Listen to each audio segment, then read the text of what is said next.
babes, Systems Live, feeds open. Welcome back.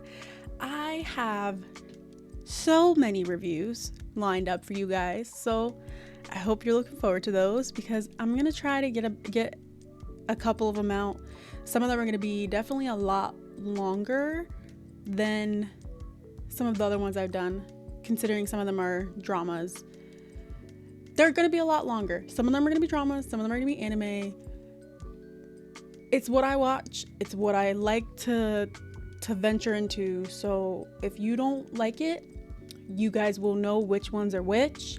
They will have the names on them. You'll see the picture. If you don't like them, you do not have to listen to them. It is completely up to you guys. Right now, I'm focusing mainly on things foreign because that's what I've been watching lately. They've been like comfort shows for me, watching a bunch of foreign stuff. I haven't really watched too many American shows recently. I'm slowly getting back into watching some of them, but for the most part, I have been watching a bunch of foreign shows lately. So, that being said, that's what we're gonna have for a little bit. For a little bit of time, we're gonna be having a lot of foreign stuff. So it's gonna be, whether it be Thai shows or Taiwanese, or there's definitely some K-dramas too, but like for right now, most of what I'm watching is Thai. Most of the shows that I'm watching are Thai shows. More specifically BLs and anime thrown in there. So for now, most of what I've been watching is Thai and anime. So that's what we're going to get a lot of reviews of for right now until I end up watching some other stuff. So for now, that's what you guys have to look forward to. If you don't want to see that, I completely understand it. Everyone has their personal taste, you know? Like I'm not forcing nobody to do anything they don't want to. What y'all decide to watch is up to you. Okay? Just prefacing that with this. So, today's review that we're going to be doing is the perfect 10-liners. And for those of you who don't know what the perfect 10-liners is, perfect, let me explain it. The perfect 10-liners is a campus BL set in the engineering faculty with its lead, Arm, drawn into an elite mentorship/peer group called the perfect 10-liners. He gets assigned to manage a fan page, the engineer cute boy page, which if you watch BLs, pages like that happen a lot. This is not the first time and it won't be the last. They come up a lot in shows, especially BL. So that's a reoccurring theme in a lot of them. And through a mix of online mischief, posting photos, and miscommunication, the mentor-mentee dynamics, a romance grows between him and his mentor, Ark. The show juggles multiple couples. So we have 3 arcs. That's what it's split into. This is just like, the show starts with Ark and Arm. That's how the show starts off. It starts with, our introduction is to all of them. However, it starts off with Ark and Arm's story first. So that is why they will be like, they're the first focus of the show. They get the first third of the show, and then the second third splits to another couple, and the third part of the show splits to the other one. So just so you're aware, it separates into like 3 different stories basically. So as we always start these off, we have our characters. We have Arm, the freshman engineering student. He's shy and socially awkward but earnest. He struggles with shame from a past relationship. His growth is about learning to trust and accept love and overcoming pride/insecurity. We then have Ark, our senior mentor, 3rd year, leadership type with a strict reputation. Initially, he's cold and strict, and he's not great with expressing his emotions, and he's very slow to trust. His arc is about letting his guard down, especially with Arm. Followed by Gun. Gun is our puppy, who is a very apparent ball of sunshine with some definite unresolved trauma. We also have Yuta.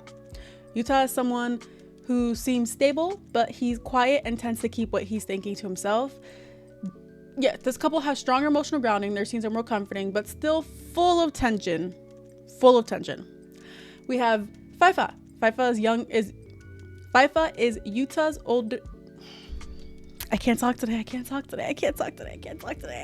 Fifa is Yuta's younger brother. He's emotionally complex but feels overlooked, and you would never really know that at first glance. Then we have Wine.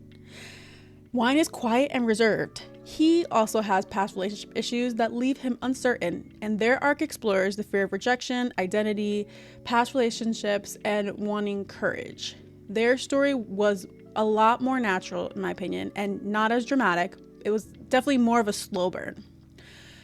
Our supporting character, we have Clow, Wadit's boyfriend, a bit younger / immature, and he tends to cause problems with Yuta. We have Wadit, Yuta's ex-boyfriend, still has a presence in Yuta's life, which tends to test Gun and Yuta's trust. We have Sand, Arm's friend. He's the voice of reason and also a bit of comic relief. We have Pond, Ark's friend. On the calm, quiet side, he begins his own romantic pairing with Sand.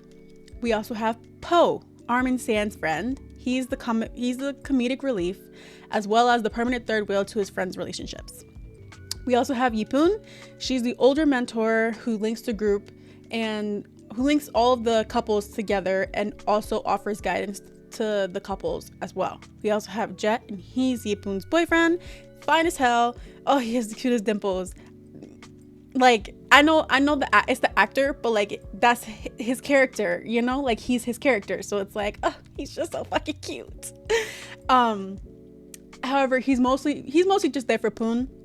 So he helps from time to time when it's needed. There may be some other side characters that come up, but I'm not going to go into detail about all of them. I'm mostly just going to focus on the ones who mainly contribute to the actual plot lines.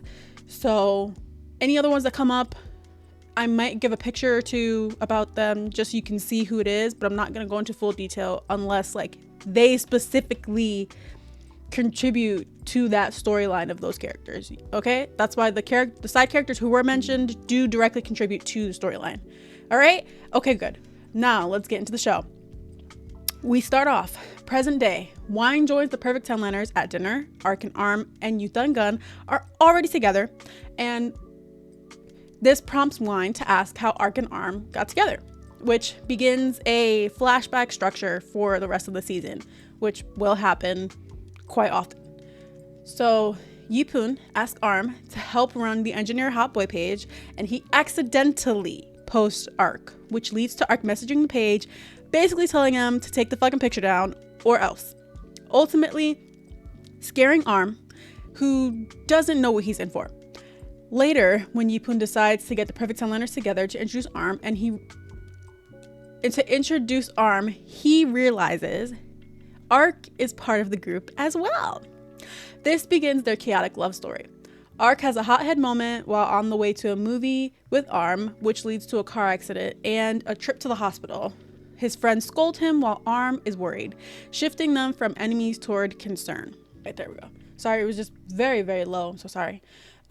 We also get a little bit of a clip of the side couple, Sand and Pond, where they have a cute, like, flirty little date without calling it a date. And then we continue.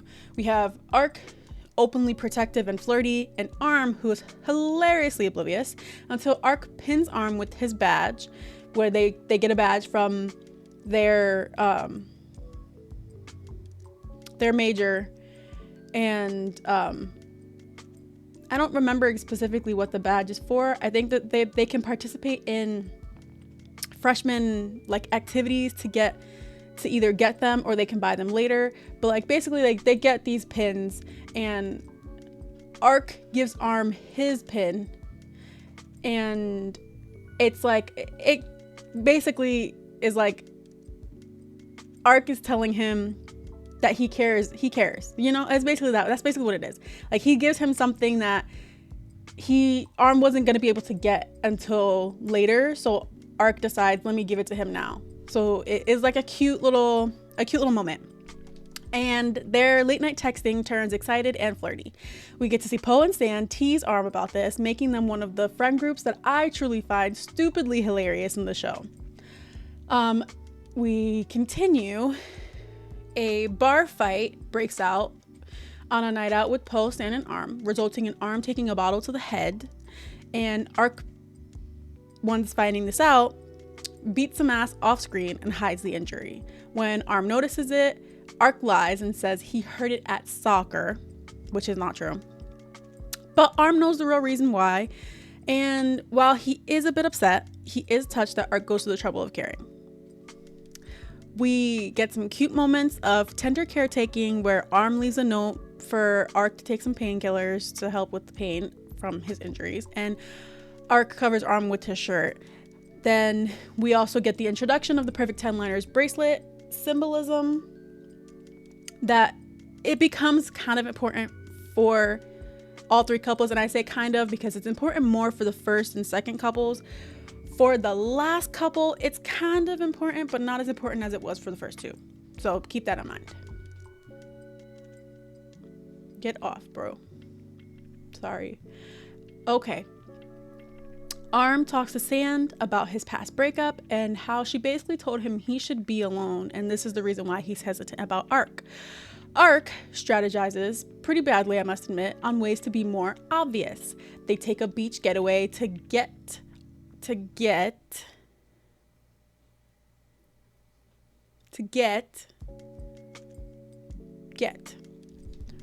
Arm's bracelets, and this sets the stage for clarity and a real deeper talk. All right, you're gonna go. You're not helping. Sorry, y'all. Okay. Where was I? Okay. Shirtless makeouts pause as Ark says he wants to go slow until Arm is truly sure that this is what they want. A potential rival appears to push Arm to introspect. The rival is a guest star who, if you are familiar with GMMTV, plenty of people will be happy to see this character. And we also get a little bit of Sand and Pond scenes, and they inch forward. We get to see their friends pry for details. It's actually pretty funny.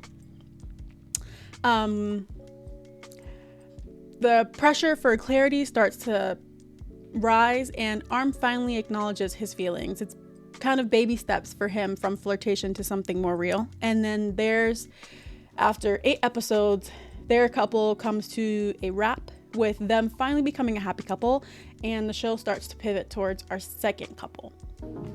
พี่อาร์ตกูบอกแม่ไปแล้วนะว่าจะย้ายมาอยู่กับพี่อะแล้วแม่มึงไม่งงเหรอว่าทำไมมึงถึงมานอนกับสายรหัสอะบอกแม่ว่าย้ายมาอยู่กับแฟนมึงพูดแบบนั้นเลยเหรอแม่บอกว่าดีด้วยซ้ำประหยัดค่าหอดีแต่ว่าเดี๋ยวกูช่วยออกค่าไฟนะไม่เป็นไรหรอกแฟนทั้งคนกูเลี้ยงได้ไม่ได้แม่สั่งผมว่าต้องให้ช่วยอะไรพี่บ้างห้ามมาอยู่ฟรีเฉยๆนี่มึงก็ช่วยทำตัวน่ารักไปวันไงนี่กูไม่ได้ให้มึงอยู่เฉยๆเท่าไหร่นะ So each couple gets about 8 episodes. I think in total there's 24 episodes. So the first 8 are Ark and Arm. And we now move into the second couple, Yuta and Gun, and they're another 8 episodes. So each arc begins with new intro credits and new character focus. However, all the stories are still somewhat connected, so the previous couple is still involved, just not the main focus. I want everyone to keep that in mind because they will come back in. Like, all of them are important in each other's stories, some more than others, but just keep in mind they all are in each other's stories. So we move on to Grumpy Yuta and the world's sunshine, Gun. Also keep in mind that the family link in this one and the next one is Faifa is Yuta's younger brother, and they are pretty heavily involved in each other's arcs. Just so we're all aware. So Gun moves on to the Gun moves on to the golly, I can't fucking talk today. Gun moves into the on-campus dorms with his friend Kong, which I will give you pictures of, but I'm not going to go into too much detail about him. Gun reveals that he has a fear of darkness due to a past trauma, so he needs light to sleep. This leads to some problems and a sleepless Kong, so Faifa decides to switch rooms with Gun so he can get some sleep and not bother Kong. So this leads to Gun moving in with Yuta without giving them a heads up first. And thus the daily tie-tying intimacy begins, which you will see in the show.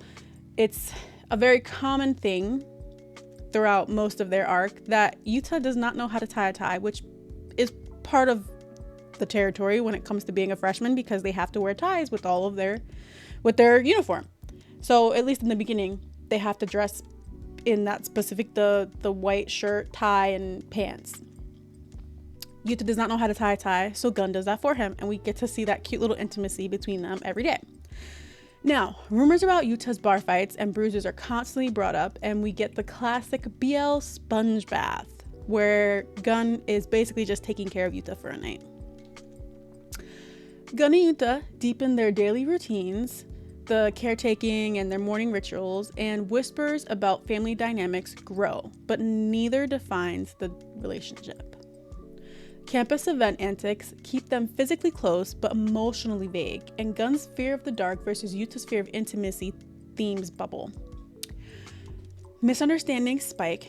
Yuta's default is to push people away and try to fix things with a kiss instead of talking, which after a point doesn't really work anymore for Gun, and Gun gets upset with Yuta over his fighting and seeing him kiss Wari, and everyone, Fifa included, try to keep them separated for a while.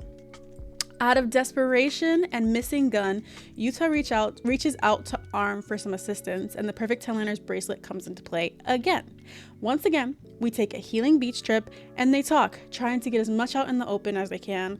We leave that trip with Gun willing to wait for Yuta until he's sure it's love between them. While on this trip, we also learn that Wari and Yuta's past is less scandalous and more, we just didn't love each other, which helps explain Yuta's self-destruction and anxiety around love. Another clash and outside pressure push Yuta and Gun more, and in a moment of violence and protection, Yuta finally knows for absolute certainty that he really does love Gun. Finally, we get Yuta and Gun as a couple, and their happy, cute little boyfriend off moment between Yuta, Gun, and Wari and Clow, and this also leads us into a good setup for the next arc for our third pair. เป็นไรอ่ะจามมาดิแพ้ฝุ่นหรือเปล่าอย่างกูไม่น่าแพ้ฝุ่นนะถ้าบอกว่ามีคนนินทาเป็นไปได้มากกว่าอีก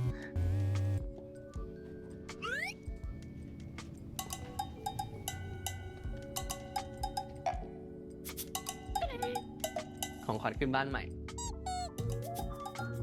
น่ารักปะน่ารักตัวนี้น่าเหมือนมึงเลยตัวไหนน่ารักวะตัวนี้น่ารักวะ Now, our third pair, Fifa and Wine, I'm going to preface this arc with the fact that I love them the absolute most out of all three couples.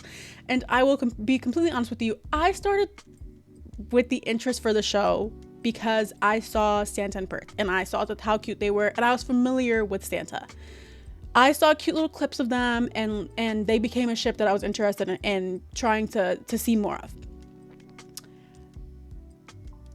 I am going to say this now. Of all people, Fifa to me is the most relatable one.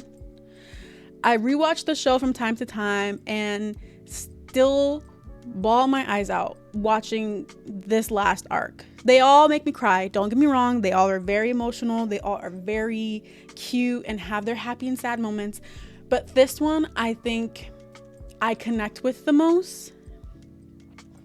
So I'm going to run through the story for you guys, and you can see for yourself how you feel about it whenever you watch it, and I'll explain more of like my take on it later.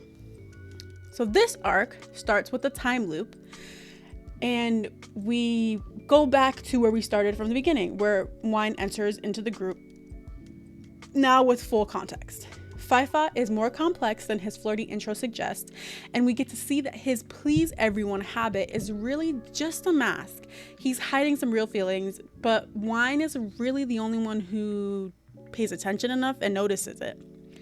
Wine comes out to Fifa and kisses him. Fifa runs to him after one concerning call, And we get a scene that's sincere, soft, and huge for Wine's self-worth. Fifa basically explains to him that no matter what, he will be there for him. He's free to just be himself. We get a cute scene where they huddle under Fifa's engineering shirt in the rain and tackle two big hurdles. One, Tor, who's Wine's past crush, who was part of the reason for Wine's past relationship issues. And two, is Fifa's kindness special or just for everybody? They agree to try dating while being radically honest. Wine says being with Fifa feels good, and Fifa admits that he staged their coffee bump-in. Fifa tries to build himself up to confess, but worries Wine still likes Tor. Some of their friends meddle somewhat helpfully, and we get a lot of sweet and honest campus moments without an official label. Fifa is finally ready to take the next step and ask Wine to be his, but towards the end, Tor finally shows up, triggering Fifa's insecurity and derailing the planned confession. Fifa, after seeing Wine and Tor, feels defeated and disappears, worrying not only Wine, but the entire group. Wine literally chases Fifa across campus to correct the misunderstanding, and Wine explains to Fifa that the whole time, it's been him. Tor was never really a thought once he met Fifa, and Fifa realized it's been the same for him as well. We also have our nosy-ass other two couples who eavesdrop on the door of the roof the whole conversation. So they get to share a cute confession, and Fifa asks Wine to finally be his boyfriend. เป็นแฟนกันนะครับ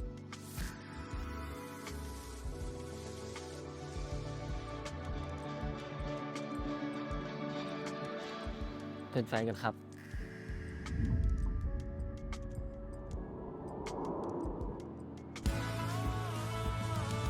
ว้าว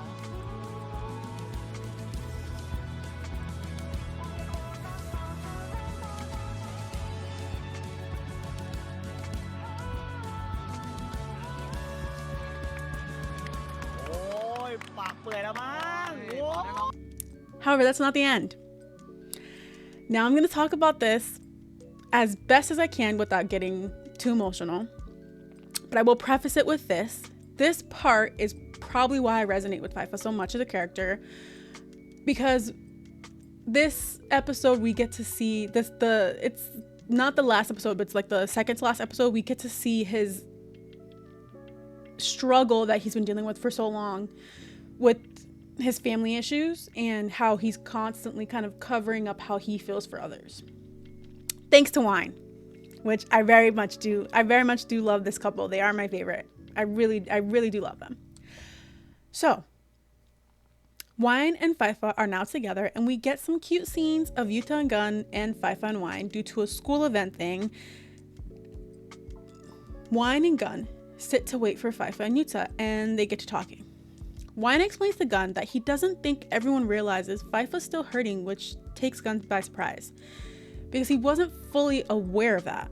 This leads to a family dinner that allows their mother to finally talk to Fifa and explain that she knows he's hiding how he's feeling, and she's very sorry for how everything kind of happened. She doesn't love him any less than any of her other kids, and that was a huge breakthrough for him, because he did admit, like, there was definitely times where he felt left out by her and all the other family members. And Wine being the only one who knows this, obviously nobody else was gonna be able to bring it up because they didn't know. So thankfully, Wine was here to step in and speak up a little bit for his boyfriend. ฝ่ายคิดว่าตัวเองปิดความรู้สึกเก่งใช่ไหม คิดมาตลอดว่าที่ทำไปไม่เป็นอะไรอ่ะคนอื่นก็เชื่อแบบนั้น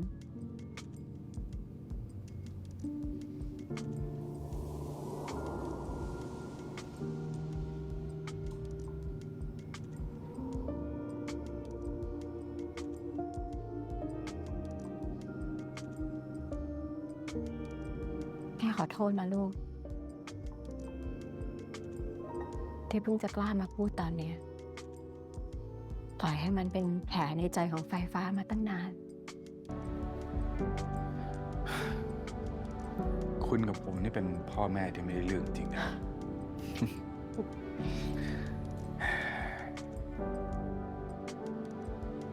พ่อขอบคุณลูก2 คนนะ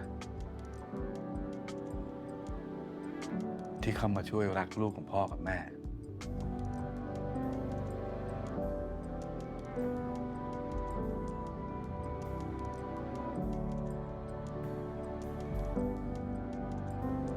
Mother and father both admit that they haven't been great parents, but are extremely thankful.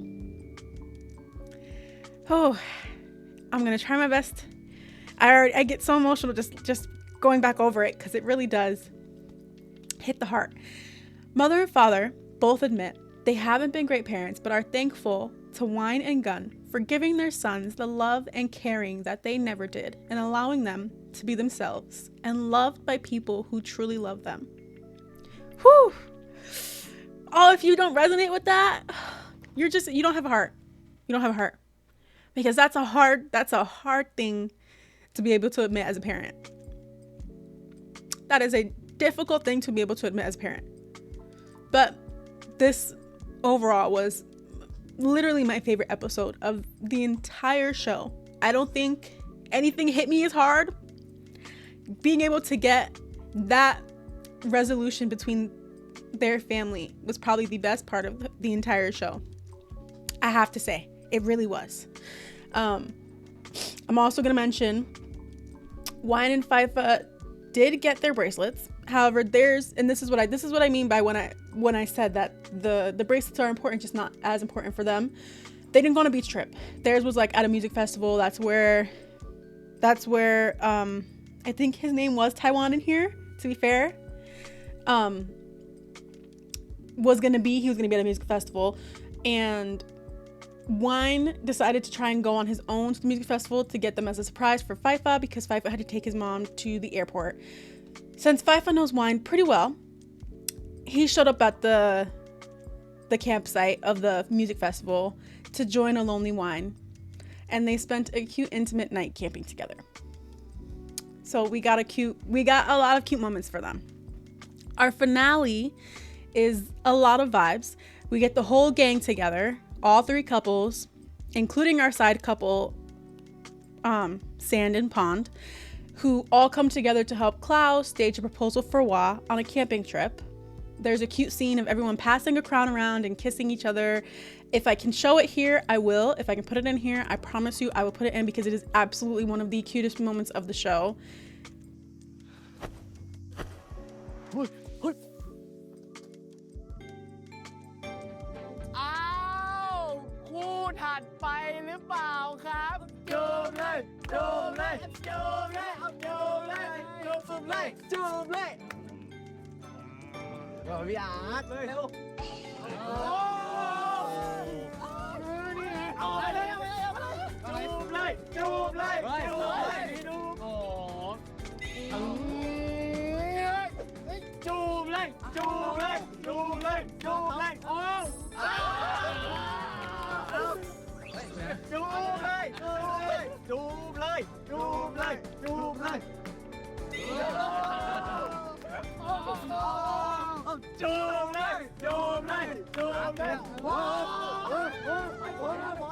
And it just shows you how loving these couples are. And we get the show coming to a close with all three couples, for our perfect 10-liner couples, talking to Jet and Yipun on a video call, and everyone saying how thankful they are for the perfect 10-liners even existing, because that's how they all found each other.